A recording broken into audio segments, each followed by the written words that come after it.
FM and SuperTalk TV. Thanks for being with us this afternoon. Tom Hart joins us on the Farm Bureau guest line. Check out favorites.com and go with the home team at Mississippi Farm Bureau. My hope is that he can hear us and we can hear him. Michael Borky has your caption as once dropped an old school reference during a game. How about that? That's accurate. Snoop, grab your green hat.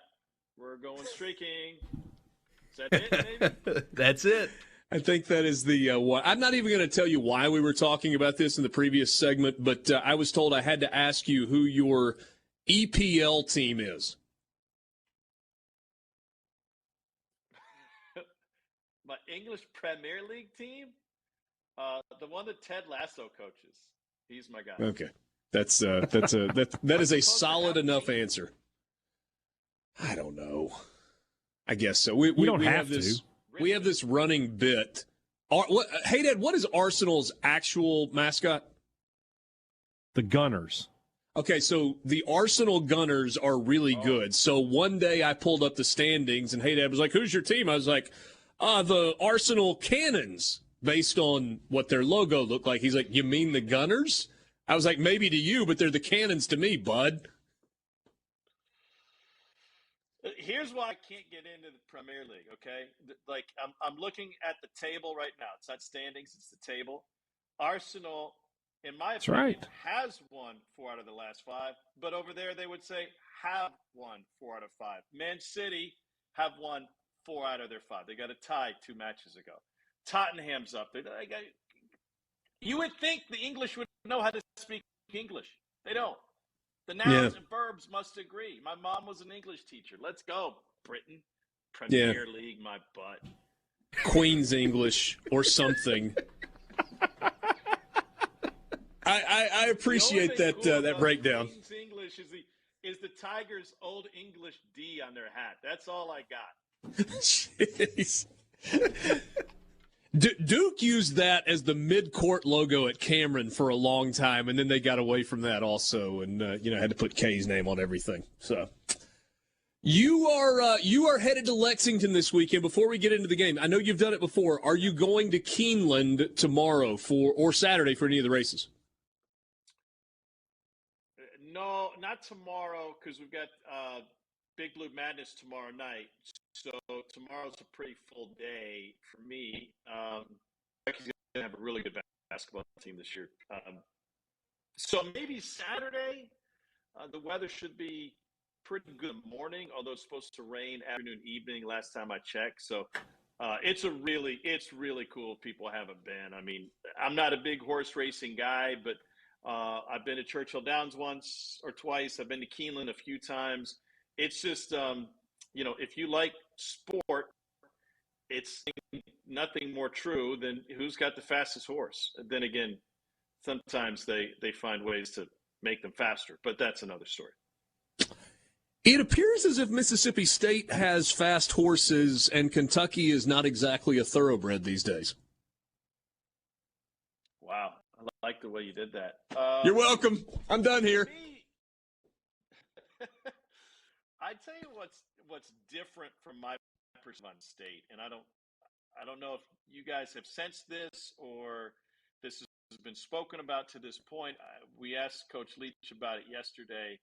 Like, it seems to me like that is a program that is just brimming with confidence right now. And that you have to have confidence on both sides of the ball, right? I mean, I think in years past, there's been times where the offense has said, especially since Leach is, we could put up 40 points, but we're going to give up 45. So how invested do we get in this season, in this team, in our teammates? And I think that's natural. I'm not saying that doesn't occur at any other schools. But that seems to be behind them. And this, my gut tells me, like, this is a very confident coaching staff. This is a confident team. This is a tight-knit group. And I think that bodes really well for them going forward. I mean, that LSU game was, in my mind, an aberration. And if they could have that one back, where would that confidence outside the building be, right? So Mississippi State have a lot of confidence right now? I think so, yeah, and I think they should. Oh, you missed it! Oh, what was I supposed to say? I said Mississippi State have a lot of confidence. Oh. So it's no good.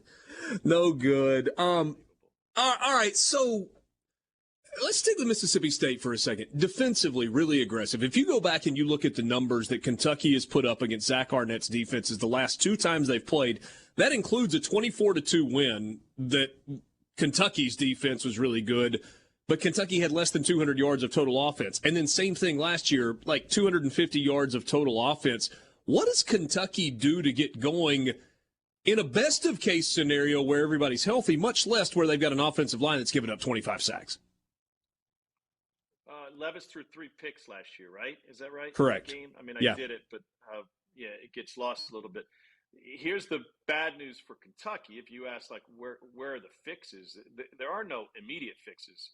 Their offensive line is bad, and they're not going to get any better by Saturday night. They've had some injury issues at right tackle, so they had to start a guy who's been in the program a couple of years, but you just kind of look lost against South Carolina. South Carolina came into that game last Saturday with 4 sacks on the season, and I think they had 5 on the night.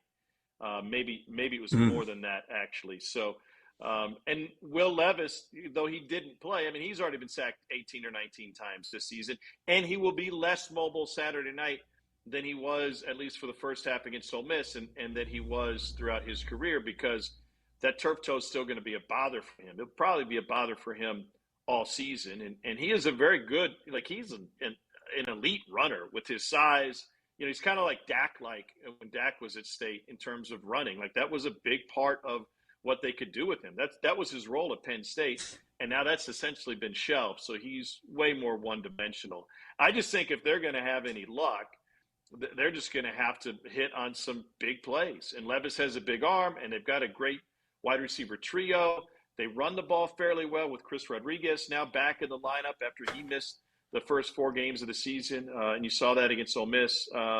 But he's not going to have much time to get stuff done, especially the way Arnett brings pressure.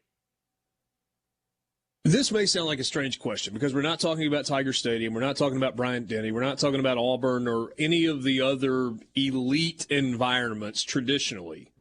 But what is that crowd worth at Kroger Field, formerly Commonwealth Stadium? Because I feel like they've turned that into a pretty good environment, especially for night games. Less Saturday than they would have been if they would have won. And I know that sounds really basic, but when they are fired up, that is a very underrated crowd, in my opinion. They emptied the building at the beginning of the fourth quarter against South Carolina. The momentum that they had as a fan base, I think, has dissipated greatly. Now, that being said, they're all going to be at the horse races all day, and they're going to be well served, and there'll be a bunch of brown water flowing. So it'll be a rowdy crowd, and they'll be fired up. But I don't think it's going to be as impressive as we've seen in years past based on last week's loss and the fact that they could be very easily looking at a 3-game losing streak at the end of this one. Another thing about Kentucky, Mark Stoops was really, really displeased with the way his team played. And you heard that in his press conference after the game last week. They haven't done that. Like, they've kind of developed an identity and created a culture, and they play hard and they play tough, and they didn't really do any of those things last week. Does he have the ability to, air quotes, rally the troops and get them to come back and give that effort? Or is this thing spinning for Kentucky a little bit? Oh, I think it will start spinning because I think they're going to have their hands full Saturday night. Here's where Mark Stoops built that program. He had the time and the patience from his athletic director to build it slowly, and he built it up front. And the strength for them mainly was on the offensive line, the big blue wall. And they had one of the best offensive line coaches in John Schlarman, who coached through a cancer diagnosis a couple of years ago before finally passing away. They had to have it. Jeff Jagodinsky came in, the former BC head coach, as an interim offensive line coach. Then they brought in a guy last year who was a great offensive line coach, spent a year there, bailed, went to Alabama, and he left really late too, if my memory serves. So they're on another offensive line coach, and that doesn't just impact the way you coach the offensive line. I mean, I think that goes without saying that much turnover impacts, your technique and how you do things and how you teach them and how quickly they're learned and picked up upon. But the best offensive line recruiters are offensive line coaches. Yeah. And so I think that has had an impact on their talent level that's there now since Eric Wolford left for Alabama. And they're on another O-line coach. And it's it's heartbreaking the way they've gotten there after one of their coaches passed away in the middle of the season. Like that's something you just can't control, but it has put them in this space where their offensive line talent has dropped off. So that to me is where it all starts for them. And you just can't it's not the NFL. You can't make a trade in the middle of the season. So I don't think that turns around. On the